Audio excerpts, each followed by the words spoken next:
अंतर्राष्ट्रीय योग दिवस के अवसर पर रेडियो ऋषिकेश आयुष्मान आरोग्य मंदिर ढालवाला टिहरी गढ़वाल के सहयोग से भारतीय ग्रामोत्थान संस्था में योग सत्र आयोजित किया गया। मैं डॉक्टर शशि जोशी, आयुष्मान आरोग्य मंदिर ढालवाला से हम 12वें अंतर्राष्ट्रीय योग दिवस के अवसर पर यहाँ पर उपस्थित हुए हैं। हमारे जिला आयुर्वेदिक एवं यूनानी अधिकारी महोदय ने हमको आदेशित किया है कि हम आपके संस्थान में आके एक योगा सत्र कराएं। इसके अंतर्गत हमारे साथ है हमारी पूरी टीम। उसमें योगा अनुदेशक श्रीमती शशि रावत है और दूसरे योग अनुदेशक जो मेल और फीमेल दोनों हैं, तो उनका नाम अमित उनियाल है। और हमारे चीफ फार्मासिस्ट भी जो विनय दरमोड़ा जी, वो भी हमारे साथ है। और एक हेल्पर है प्रवीण नेगी जी। हम सब लोग यहाँ पर उपस्थित हुए हैं और आज हम एक योग सत्र का आयोजन करेंगे। और इसके अंतर्गत हमारे विभाग अभी हमने 6 तारीख को भी योग पार्क में भी एक योग सत्र का आयोजन किया था। उसमें भी 120 से अधिक लोगों ने आकर इसका लाभ उठाया। हम चाहेंगे कि सब लोग 21 तारीख को भी गंगा रिजॉर्ट में आके एक हमारा बहुत बड़ा 21 जो जून को अंतर्राष्ट्रीय योग का प्रोग्राम होने वाला है, उसमें सभी लोग आए और स्वस्थ रहें और इसका फायदा उठाएं और योग को अपने जीवन शैली में उतारें। धन्यवाद। चलिए अब इसी कार्यक्रम के संदर्भ में हम बात करते हैं इस कार्यक्रम की योगा इंस्ट्रक्टर से, जो बताएंगी योगा के महत्व के बारे में और साथ ही बताएंगी हमें कि योगा हमारे जीवन में कितना इम्पोर्टेंट रोल प्ले करता है। नमस्कार, मैं शशि रावत, योग अनुदेशक, आयुष्मान आरोग्य मंदिर ढालवाला ऋषिकेश, टिहरी गढ़वाल से। आप सभी का हमारे योग सत्र के इस जो योग सत्र चल रहा है उसमें आप सभी का स्वागत एवं अभिनंदन करते हैं। आप लोगों से गुजारिश है कि आप योग को अपने जीवन में अपनाएं और योग से स्वास्थ्य लाभ उठाएं, जिसके द्वारा आप सभी बीमारियों से बचे रह सकते हैं, जैसे ओबेसिटी यानी कि मोटापा, डायबिटीज़ और अर्थराइटिस और बैकएक। ये आजकल आम बीमारियों में आ रहा है। और बीपी, हाई बीपी, लो बीपी और स्पॉन्डिलाइटिस, ये क्या है? ये एक जन्य बीमारियां। हर घर में आपको कोई बीपी का, शुगर का पेशेंट जरूर दिखाई देगा या मिलेगा, क्योंकि आजकल हमारे खान पान की वजह से हम लोग इन चीज़ों की तरफ, बीमारियों की तरफ ज़्यादा अग्रसित हो रहे हैं, क्योंकि हमारा आहार असंतुलित हो रहा है, बैलेंस डाइट नहीं लेते हैं। उसकी वजह से भी हमें कुछ ना कुछ चीज़ों से, बीमारियों से जूझना पड़ता है।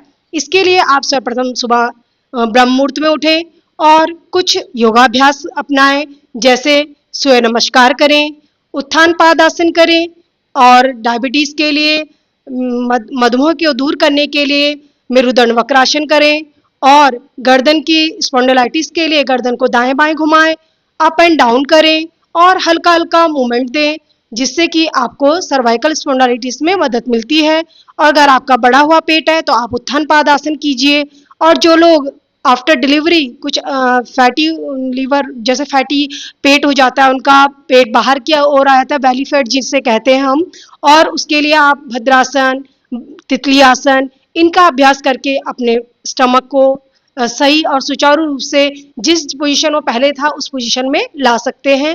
और आप योग को अपनाएं। योग आपकी जीवन शैली को बदलने में बहुत ही महत्वपूर्ण भूमिका निभाता है।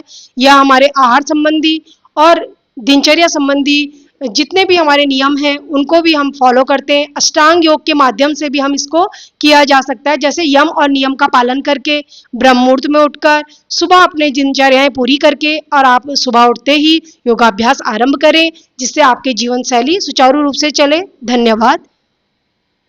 शशि जोशी, आयुष्मान आरोग्य मंदिर ढालवाला से, और मेरी टीम चीफ फार्मासिस्ट विनय दरमोड़ा जी, और मेरे 2 योग अनुदेशक भी हैं। एक महिला में है शशि रावत और अमित उनियाल। हमारे आयुष्मान आरोग्य मंदिर में भी डेली एक सत्र होता है जो कि फ्री ऑफ कॉस्ट है, तो स्वस्थ रहने के लिए आप वहाँ भी योग करने आ सकते हैं। अभी हमारे जिला आयुर्वेदिक एवं यूनानी अधिकारी महोदय के आदेश के अनुसार हमको एक सत्र योग यहाँ कराना है। आपके ये आपका संस्थान है भारतीय ग्रामोत्थान संस्थान में कराए जाने के लिए हमको बोला गया है। तो आज का दिन हमने, क्योंकि हम यहाँ पर एकत्रित हुए 12वें अंतर्राष्ट्रीय योग दिवस के अंतर्गत, उसके अंतर्गत हमने 6 तारीख को योगा पार्क में भी एक योग सत्र आयोजित किया था, जिसमें कि सर मैडम ने इन्वाइट किया। उसमें भी काफी संख्या में लोग आए और उन्होंने योग करके अपने स्वस्थ रहने का निर्णय लिया या हमारे साथ। इसी क्रम में आज हम यहाँ पर उपस्थित हैं। हम चाहते हैं कि आप लोग योग करके निरोग रहें और स्वस्थ रहें। हमारे वहाँ जो ये हमारे माननीय प्रधानमंत्री नरेंद्र मोदी जी ने 2015 से अंतर्राष्ट्रीय योग दिवस की शुरुआत की है। इसमें अलग अलग थीम रहती है। 2025 में थीम थी yoga for one and one health. इस बार की है योगा फॉर हेल्थी एजिंग, यानी उम्र बढ़ने के साथ साथ अगर हम योगा करें तो हमारी बॉडी में लचीलापन है और हम स्वस्थ रहेंगे। तो ये योगा के कारण ही आ सकता है। तो इसमें हम सबको ध्यान देना है स्वस्थ रहने के लिए। अगर हम बीमार भी हैं या आप लोग कोई करने वाले हैं तो जितना आप कर सकते हो ना हेल्थी रहने के लिए आप 5 मिनट करें, 10 मिनट करें, पर डेली करें, अपनी एक आदत बनाएं। इसी क्रम में हमारा 21 जून को अंतर्राष्ट्रीय योग दिवस गंगा रिजॉर्ट में भी बृहद तौर पे मनाया जाएगा। उसमें भी आप सब लोग अपने पड़ोसियों को लेके, अगल बगल को लेके सब वहाँ पर आए और योग सत्र को प्रभावी बनाएं। उसका टाइमिंग रहेगा 6:30 से 7:30 बजे सुबह 21 जून। धन्यवाद। तो आज हम योग सत्र आरंभ करने की वो करते हैं। आप लोग इसको अपनाएं और योग करें। योग जो है वो उचित धातु से बनाए, जिसका अर्थ है जोड़ना। यानी अगर हम योग करेंगे तो आत्मा से परमात्मा का जोड़ता है, यानी हमारी शुद्धता लाता है, हमें स्वस्थ रखता है। तो आप सभी लोग योग करें और इसको अपने जीवन में अपनाएं। इस आयोजन में विशेषज्ञों द्वारा योग के महत्व, सही आसन और रोजमर्रा की जिंदगी में योग को अपनाने के तरीके बताए गए। सभी लोग अपने अपने स्थान पर बैठ जाएं। कमर गर्दन सीधी रहे और आप लोग क्या दिखा रहे हैं? गहरी लंबी सांस और गहरे लंबे प्रश्वास के साथ योगाभ्यास के लिए अपने शरीर को तैयार करेंगे। Deep inhale, deep exhale, inhale, exhale, inhale, exhale. उन परमपिता परमेश्वर का ध्यान जिनको आप जिस भी नाम रूप में मानते हैं उनका मानसिक हमारा आज का अभ्यास पूर्ण हो ऐसी सद्भावना के साथ करेंगे ईश्वर स्मरण प्रणाम रूप में। एक बार ओंकार का उच्चारण एक साथ एक स्वर में गहरा लंबा सांस लेंगे।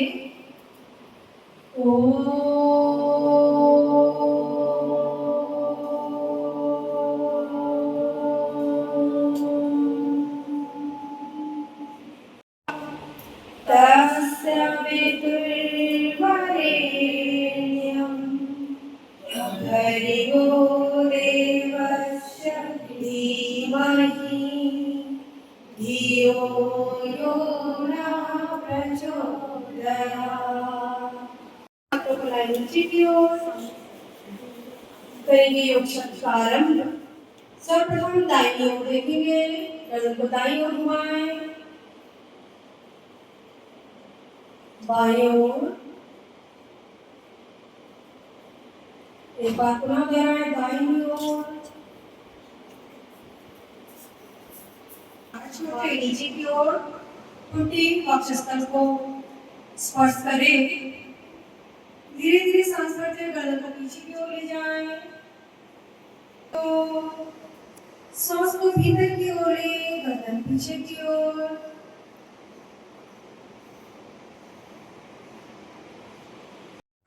फिर दाईं ओर और पीछे से आगे की ओर। 1 2 3 4 2 3 4 5। हाथ को बदल के करेंगे। इनहेल, सांस भरेंगे, सांस छोड़ते दूसरे साइड झुके। 1 2 3 4 ऊपर की तरफ स्ट्रेच करेंगे। यह अभ्यास आपको थकान महसूस हो स्ट्रेच भी कर सकते हैं।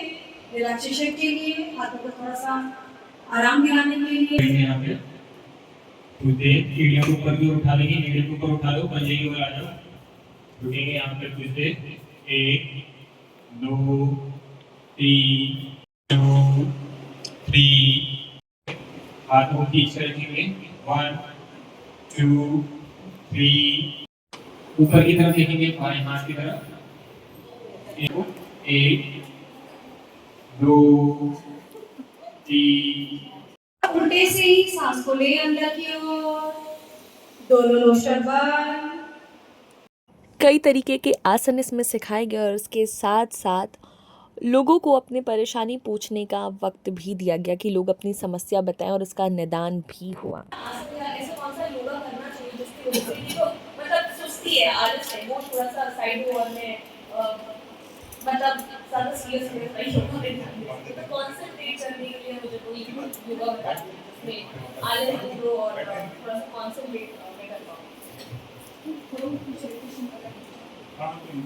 सबसे पहले तो कॉन्सेंट्रेट करेंगे मैम मेडिटेशन ध्यान, लेकिन ये अवस्था बहुत बात की आती है क्योंकि पहले तो हमें नियम का पालन करना चाहिए कि जो कि हम अभी इस जनरेशन में इस टाइम में हम फॉलो नहीं करें क्योंकि हम ब्रह्म मुहूर्त में ही होते हैं। इसका बहुत बड़ा प्रभाव है कि हमें आलस्य पकड़ लेता है।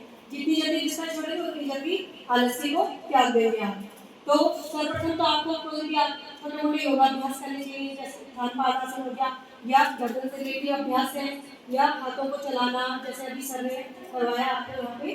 तो सूर्य नमस्कार है, सूर्य नमस्कार के जितने भी जो चक्रों में आप 2, 3, 4 मतलब जैसे जैसे आपकी कैपेसिटी बढ़ेगी वैसे वैसे आप अभ्यास को बढ़ा सकते हैं। तो उससे आलस्य को दूर किया जा सकता है। उसके बाद आप प्राणायाम को अपनाएं, प्राणायाम के बाद आप मेडिटेशन भी कर सकते हैं। मोबाइल में देखो जरा मोबाइल से बताया कि आजकल वेट गेन मैं भी नोटिस कर रही थी 2 मंथ में मुझे ज़्यादा वेट गेन हो रहा है जबकि मैं इतनी ओवर ईटिंग या ईटिंग भी नहीं करती, उस चीज़ को भी अवॉइड कर रही हूँ बट मुझे इस चीज़ में कंट्रोल नहीं आ रहा था। उस चीज़ के लिए मुझे कुछ सॉल्यूशन बताइए।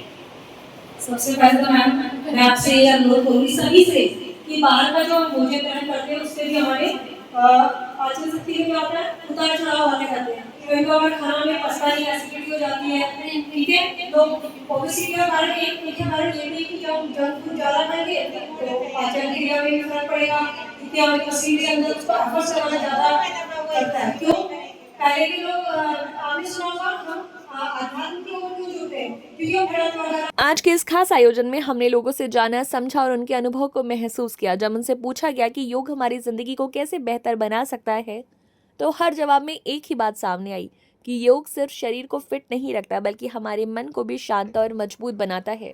यही वजह है कि आज रेडियो ऋषिकेश और आयुष्मान आरोग्य मंदिर के साथ मिलकर भारतीय ग्रामोत्थान संस्था में एक पहल सिर्फ एक इवेंट नहीं रही बल्कि एक जागरूकता बन गई, एक ऐसा संदेश जो हर घर तक पहुंचना चाहिए। तो आइए हमसे मिलकर एक छोटा सा कदम उठाएं, रोज कुछ मिनट योग को दें और अपनी जिंदगी को बनाएं स्वस्थ, संतुलित और खुशहाल, क्योंकि असली बदलाव हमारी छोटी छोटी आदतों से ही शुरू होती है। रेडियो ऋषिकेश के साथ जुड़े रहिए क्योंकि यहाँ हर आवाज मायने रखती है और हर पहल लाती है एक नई सकारात्मकता सोच।